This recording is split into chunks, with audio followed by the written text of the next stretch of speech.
So I was given a 30-day notice to get in compliance or it's over. So I thought I'd go and do a this or that video today and then talk about this compliance thing. It's aggravating is what it is. Everybody's always wanting to be in your business and telling you how to live when you're absolutely hurting no one. I've been thinking about the wood stove a bit. Got a comment the other day. I don't understand why people seem to think that modern day living is the only way to live and it's the best way to live when you've never tried to live any other way. Our house never gets below 60 degrees. The way I see it is most people are turning down their thermostats at night anyways, 68, 65. I know I did, trying to save on the electric bill. I don't have to turn down the thermostat. It's just that I'm lazy. If I would get up at 2 o'clock in the morning and start the wood stove, we'd be totally fine. As a matter of fact, it's gotten really cold the last few nights. My sequence of starting the wood stove is a little bit off. So it's been getting down to 14, and there's a risk that our water could freeze if I don't get up at 2 a.m. and let the wood stove. Well, Carolyn's been lighting it about midnight. She goes to bed about midnight. So right before she goes to bed, she lights it up. And we haven't gotten below 70 degrees. So I get up at 5. This morning it was 66 degrees, which was a little chillier than most days that she's been doing it. And she said, well, I didn't load it up as quite as heavy yesterday or last night as she had been because it gets so hot in here. It can get up to 90 degrees if we're not careful. This commenter said I was being irresponsible. To be a responsible provider for my family, we should have something that's a little bit more consistent than wood heat. I was thinking about this years ago with my ex-wife. We lived in an apartment in the town, in the city, and the electric went out like 10 minutes before I had to go to work. It was like 6 a.m. or something. I don't know what time it was. And me being the responsible husband, you know, I had a daughter at home. She was being homeschooled.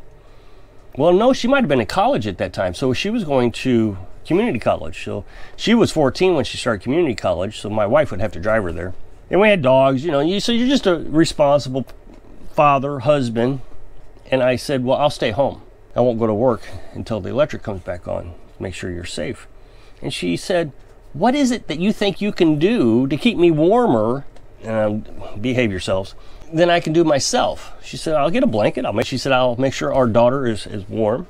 Even though I was responsible and I was paying the electric bill on time, the transformer went out. It was a big transformer. And it took them several hours to put in a new one. But with this, I have heat anytime I want it. I've showed you the wood pile out there several times. There's 15 cords there. I'm gonna get another 5. As a matter of fact, just yesterday, the Free Stuff app, Free Stuff, that's what it's called, not free app, Free Stuff app. You get it at your app store. Some guy had firewood that was securing for 6 years, stacked up nice and neat, just had to come and get it. I almost went and got it, but it was a little bit far. It was 20 miles away. And as much as there is, you don't want to have to drive 20 and then 20 back, 20 and 20 back. So I try to get it as close as I possibly can. But there's firewood everywhere. And we got that 15 years. So the only thing I need to do to be a good provider for my family here is make sure that I start a fire. That's all I got to do. Or that the wood is split up enough that Carolyn can start a fire at midnight. But she never has to start a fire. There is never any obligation for her to start a fire. It's only because she wants to. And quite frankly, she likes doing it. Now, the nice thing about this is it also provides us with lower bills. As a responsible person, I'm supposed to go out and get a real job with a real employer, because this YouTube stuff, that's just a bunch of bull. No, that's not a real job. I'm supposed to go out and get a real job that I'm always at risk of getting laid off if fired. Now, the average, my understanding, at least this was years ago, the average time it takes for a person to get a new job is 6 months. I'm supposed to go out and get a real job with the risk of always getting laid off. And when I get laid off, it's going to take me 6 months to get back on my feet. All the while, I'm struggling to pay the electric bill or the heating bill. But I'm never going to get laid off here. I'm debt-free. So we have plenty of savings that if 6 months I couldn't find another job, if YouTube were to go down for some reason, I still have heat. I'm debt-free. I've got 15 years of firewood. I'm free and clear. As a matter of fact, the only reason I need to make money is for the pickup truck, and I don't even need to have the pickup truck because we got plenty of food.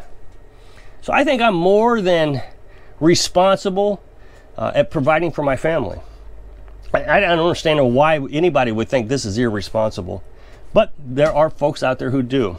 Now the nice thing is Carolyn can also feed our chickens using the stove. I've showed you this mesh that she has made before, and she also makes a cornbread. So she calls this corn grits, and she cooks that up every night. It's fancy feast and ground up corn.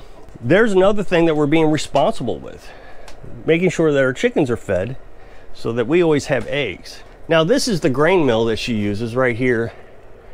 I think that costs 60 bucks. You can buy grain mills off Amazon, but that is really nice. She uses it for everything.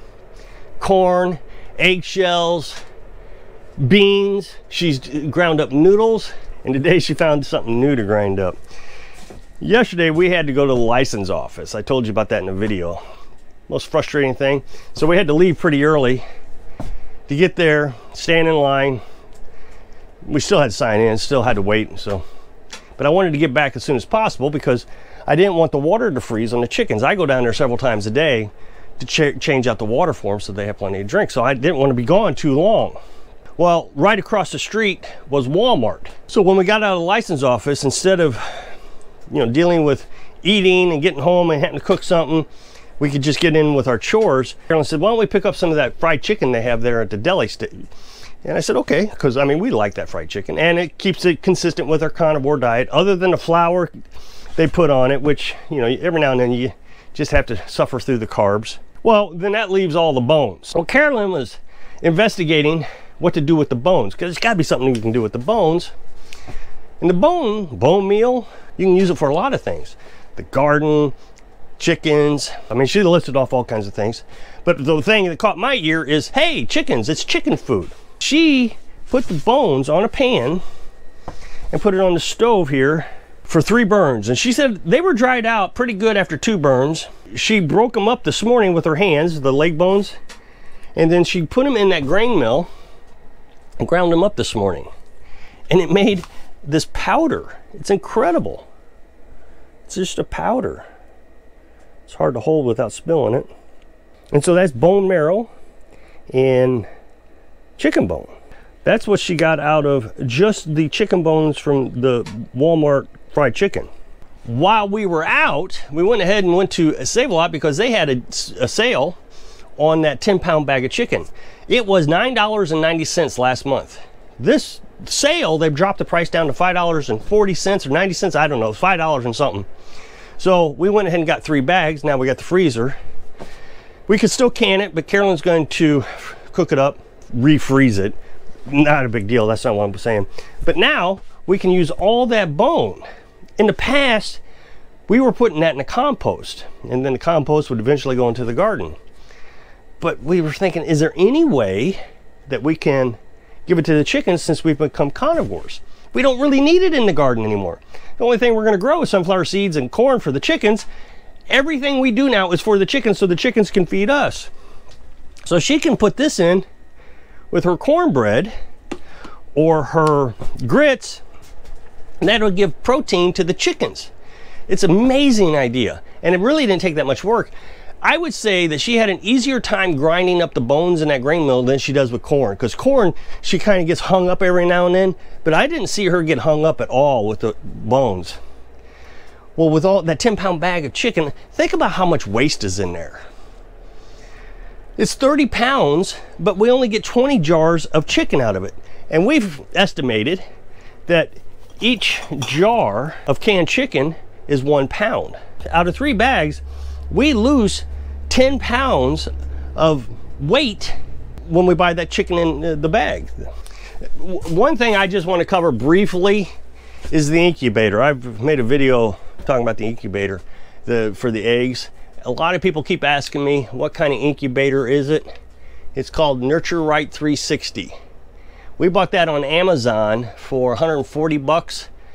Yesterday we saw it at Orscheln's while we were in town for $170. So you can get them in Orscheln's too. They have one, and you can run that off my solar panel setup. It doesn't use a lot of energy. If I'm not mistaken, I think it was 60 watts, but you got to understand, as a heater, it kicks on, kicks off, kicks on. So you're not using 60 watts an hour, you're probably using like 10 watts an hour. So in the springtime, we have plenty of electric to run that. Another thing I want to talk about real quick is the Berkey. A few months ago, a guy came out on YouTube and talked about how terrible the Berkey was, that they were lying. The Berkey is a water filtration system. It's got two charcoal filters at the top. I'm not going to go into the description. If you want to know anything about it, just Google it. We've owned one of these for 10 years. I've had one. I've had three. One burned up in a fire. My ex-wife took the other one, and then we got this one. The filters in this one have been in there 3 years, and they don't show any sign of slowing down. Of course, you got to clean the filters. I clean them about every 6 months. When we were nomads, we used this to filter water out of creeks. We've used it just harshly. Now, the filters didn't last as long when we were nomads, but there were two reasons. One, because we were filtering water out of creeks. And two, it stayed in the back of the truck. So when we were driving down the road and temperatures got below freezing, we were damaging the filters, because you're not supposed to freeze the filters. It says that in the instructions. But this guy on YouTube just bashed the heck out of it. He said one thing that just made me just cringe. He says, "These guys are making me lose sleep." And I'm thinking, how are you losing sleep? The filters cost $100. You're telling me you're losing sleep over $100? Don't get me wrong, $100 loss is bad. But first of all, it does work. And two, he provided half-truths throughout the whole video in my mind. I've used this for a very long time. I've never had a complaint with it. And since now we're using it on the well, we're not using it on all these harsh conditions. It's performing as advertised. I'm quite happy with it. Okay, so 30-day notice. I try to take my job as a provider for my family very seriously. I've always taken that job very seriously. My daughter was homeschooled. That's how serious I was about it. She graduated homeschooling at 14, like I said, and went to community college for 2 years. And then got two bachelor degrees. One in psychology, one in English. Now she is at Harvard getting her master's degree, if I understand correctly. When I say that, I don't understand the process very well. As a matter of fact, I tried to get her to explain it to me one time. She says, "I don't understand it enough to explain it to you, Dad." But I take my job very seriously. But I remember my neighbors were homeschooled also. Now the deal was, if you got turned in to the state and they came out and did an inspection on your homeschooling process, and they said that you were not in compliance, you had 30 days to get your child into school, into a regular school. Might have been 2 weeks. Well, they passed. That didn't stop the neighbors. The neighbors just bashed them behind their backs so bad because they were turned into the state. They got audited. Well, I knew from being a homeschooler, you know, homeschooling my daughter, if they were not in school, that they passed the inspection. So I'm told by the subscribers a lot that I need to get my act together. If I wasn't together, an authority would have done something. They had their chance when they came out here to inspect, to see if I was dumping stuff in the creek. They had their chance when I was building a tiny house. They've had their chances. They didn't do anything. So you making threats that you're going to call the authorities on me, I'm not scared. I'm not doing anything wrong. I'm a good provider. So if you'll click this up next box, take you to a video where I was talking about having to leave this place. So if I can inspire you to take care of your family when you're living your dreams. Thanks for watching.